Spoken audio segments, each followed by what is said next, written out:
Kalau lo masih punya Bitcoin ataupun altcoin di wallet lo, maka gue akan saranin lo buat hati-hati.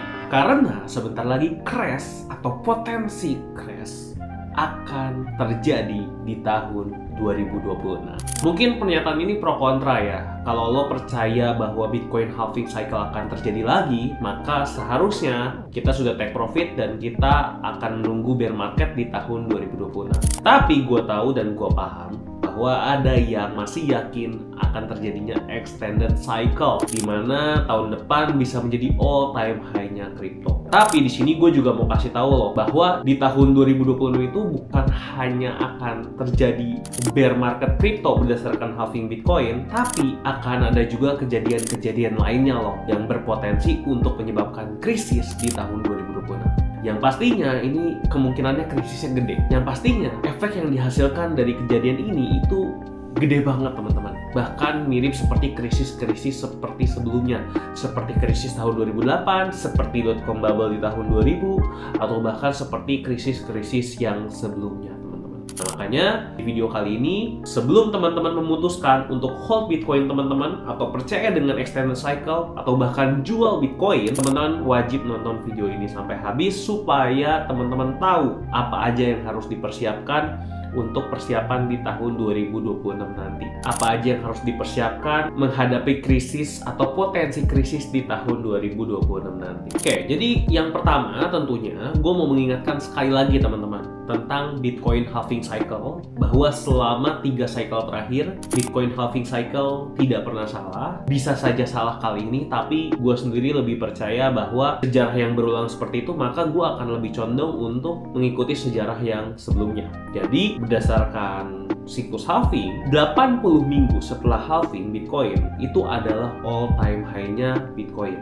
Dan itu terjadi kurang lebih di bulan November kemarin teman-teman. Nah, sekarang ini kita sudah masuk ke fase taking profit lah, atau bisa dibilang masuk ke fase bearish, dan ditandai dengan harga grafik yang sudah breakout ke bawah ya teman-teman.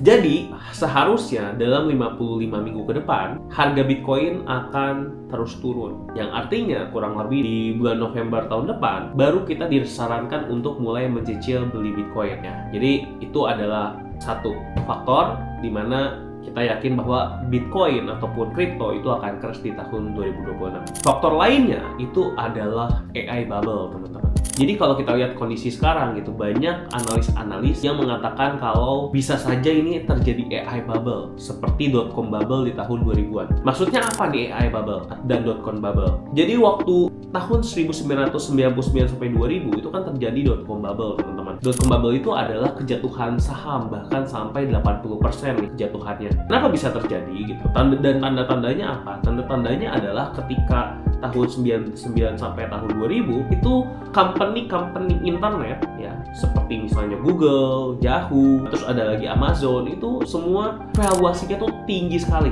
naiknya gila-gilaan, naik terus, dan Nasdaq dan S&P 500 itu waktu itu kelihatannya kayak bertumbuh terus, kayak ekonominya kuat sekali. Nah padahal itu semua teman-teman, karena harga saham yang naik itu ya saham-saham internet di era itu. Ini mirip sama yang terjadi sekarang. Sekarang juga sama, S&P 500 naiknya gila-gilaan, dalam 3 tahun terakhir aja naiknya sangat-sangat tinggi. Nah tapi ternyata itu semua disokong oleh AI company seperti Meta, Google, Amazon, dan lain-lain teman-teman ya. Bisa dibilang Magnificent Seven loh. Sama-sama loh proporsinya. Dari kalau dulu dot-com bubble, company internet itu kurang lebih merepresentasikan 20-25% saham dari S&P 500. Nah sekarang justru lebih parah lagi teman-teman. Company AI ini kalau dihitung itu bahkan bisa sampai 30% dari keseluruhan saham yang ada di US. Jadi kalau gue lihat ya, mungkin aja bubble kali ini bisa jadi lebih parah. Apalagi valuasi AI itu bener-bener gila-gilaan teman-teman. Bahkan dalam 3 tahun terakhir Nvidia, Meta itu naiknya udah sampai berkali-kali lipat teman-teman. Ya yang menurut gue itu lebih cepat dari Bitcoin loh. Ya jadi Bitcoin kok dibandingin sama saham-saham AI itu ketinggalan lah. Lihat sendiri aja buktinya. Bitcoin yang udah naik sekitar 6 kali aja dianggap wah, apalagi Nvidia, apalagi Meta, wah itu jauh lebih tinggi lagi. Nah, kita lihat ciri-cirinya sama nih. Tapi ternyata ketika kita lihat dan dibongkar, ternyata bisnis internet di era dot-com bubble itu tidak semenguntungkan itu ternyata. Jadi uang yang masuk bener-bener banyak, dia paksa untuk bangun bisnis terus, ternyata teknologinya belum sanggup atau belum bisa secepat itu. Ya, penyerapan di konsumen pun belum bisa secepat itulah. Nggak bisa kayak era internet sekarang, karena waktu itu juga masih pengembangan. Nah, jadi akhirnya ketika dirilis laporan keuangan, akhirnya ternyata rugi dan akhirnya jual sahamnya, akhirnya ya terjadilah dot-com bubble. Nah, di era sekarang ini juga mirip-mirip kejadiannya, tapi kita nggak tahu nih apakah beneran akan terjadi atau enggak, tapi tanda-tandanya mirip. Dan kalau sampai saham anjlok, maka kripto juga pasti anjlok, teman-teman. Jadi jangan berpikir bahwa dari saham pindah ke kripto nih, enggak ya. Sejarahnya justru kalau misalnya ada bubble di saham, high risk aset itu akan menjadi sangat-sangat berisiko. Maka kita akan lebih cenderung memindahkan aset kita ke yang lebih aman. Nah, kripto kan juga pasti jatuh lah. Kita selalu lihat kemarin lumayan bersinergi lah antara kripto dengan saham. Ya, kurang lebih seperti itu. Lalu sekarang kita masuk ke poin ketiga. Nah, poin ketiga adalah Japan carry trade. Japan carry trade itu apa sih gitu? Mungkin banyak yang belum tahu, tapi simpelnya gini, Japan carry trade itu adalah gini, kan selama ini suku bunga Jepang itu sangat-sangat rendah, bahkan sampai minus. Yang artinya kalau kita minjem uang ke bank, itu malah kita dibayar, bukan bayar. Jadi saking murahnya lah istilahnya, jadi kayak, kok gue malah dibayar ya kalau misalnya gue minjem uang ke Jepang gitu.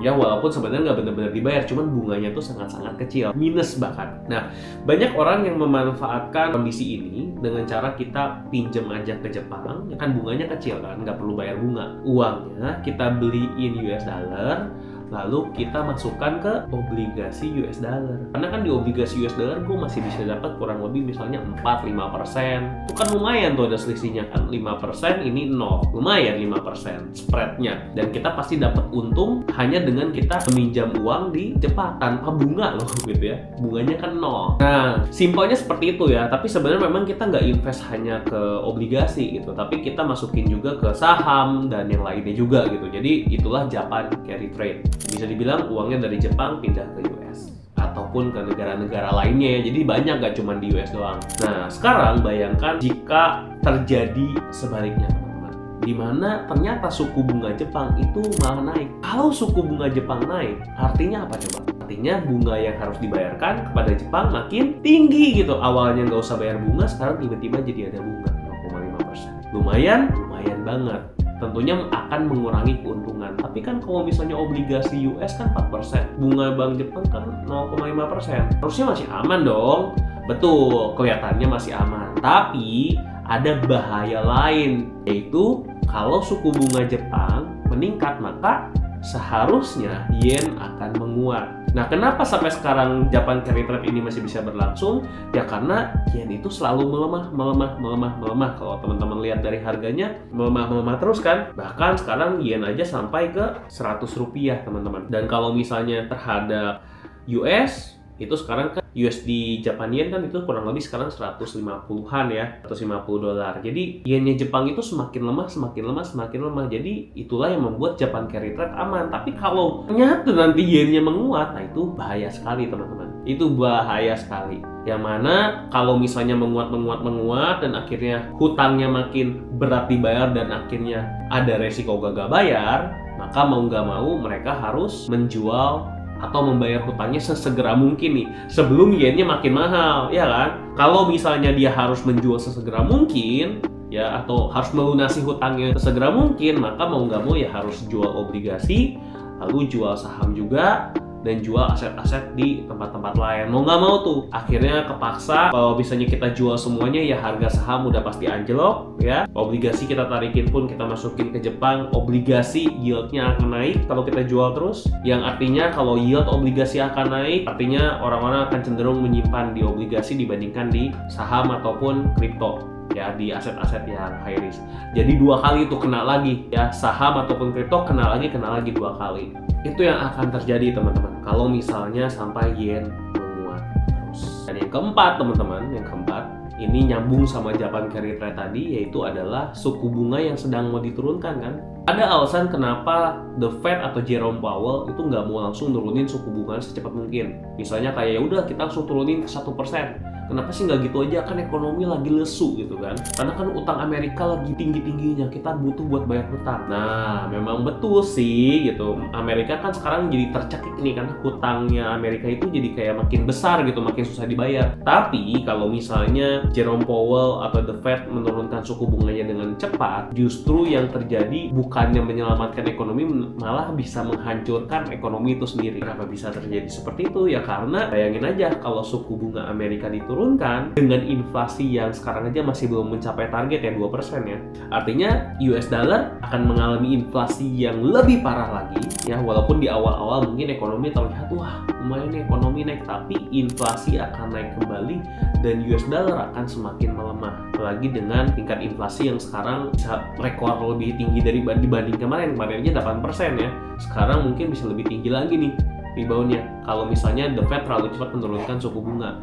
Dan akhirnya kalau US dollar melemah lagi ya Japan carry trade akan terjadi lebih cepat lagi. Jadi bukan cuma yennya yang menguat, US dollarnya melemah. Wah, kombinasinya luar biasa, dan itulah yang membuat tahun depan itu akan menjadi tahun-tahun yang cukup berisiko lah kalau gue lihat ya teman-teman. Ada AI bubble, ada Japan carry trade, belum lagi The Fed menaikkan suku bunga. Dan ada beberapa faktor lainnya ya. Yang kelima ya tentunya geopolitik yang semakin kacau. Jadi hanya butuh satu rudal dari Rusia seperti tahun 2022 kemarin ya untuk menjatuhkan market AI yang lagi tinggi-tingginya sekarang, dan juga kripto tentunya. Ini bisa langsung jatuh juga. Jadi cuma perlu sedikit percikan aja geopolitik, ini bisa langsung hancur. Ini bukan lagi di harga murah ya, tapi lagi di harga overvaluasi. Sedikit aja ada geopolitical problem, langsung turun. Jadi kurang lebih memang 5 hal tadi teman-teman ya yang perlu teman-teman perhatikan dari Bitcoin halving cycle tentunya. Terus kedua ada AI bubble, yang ketiga Japan carry trade, yang keempat suku bunga ya, dan yang kelima geopolitik problem ya. Jadi dari 5 tadi teman-teman pertimbangkan deh, apakah memang tahun 2026 ini akan menjadi extended cycle Bitcoin all time high ya, karena suku bunganya dikecilin, atau malah yang terjadi sebaliknya. Coba dipikirkan baik-baik. Dan teman-teman kalau misalnya punya topik yang ingin dibahas, jangan lupa langsung aja tulis di kolom komentar. Dan kalau suka dengan video seperti ini, jangan lupa like dan subscribe supaya kita makin semangat untuk bikin konten seperti ini di Crypto Hack. Oke, gue pamit dulu dan sampai jumpa di video berikutnya. Bye-bye.